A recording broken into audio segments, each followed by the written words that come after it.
Hi, this is a tutorial on the dynamic data structure system that we have built. So let's start.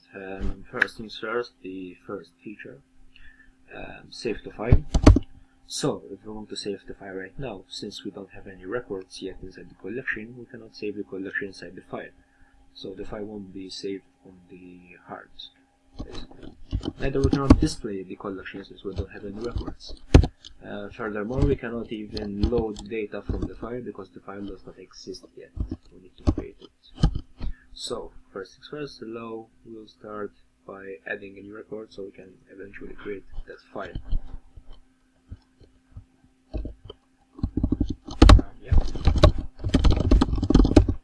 So, what we just did here by creating this record, basically we got the position, the size of the collection, which is 0, and we added that record in that collection of that position, 0, and we incremented the collection by 1. So the next record will have the current size 1, and we can add that record with that size, which will be 1, and increment it to 2, and so forth, till we reach the maximum size of the collection. So let's add another record.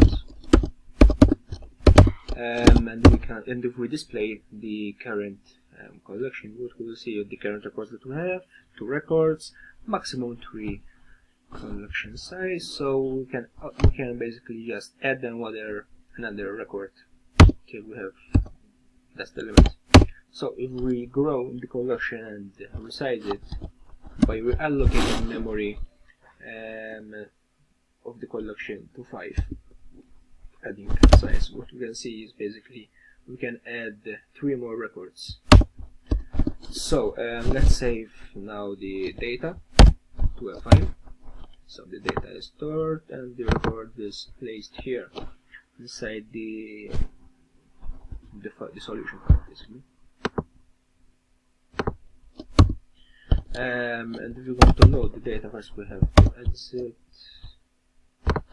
start again. The recording. Okay. So to load the data, as you can see, data is loaded. And if we want to add fill in random data, first it will clear the data, and then basically it will add the record randomly, basically. So that's it. Hope you liked it. See you next time.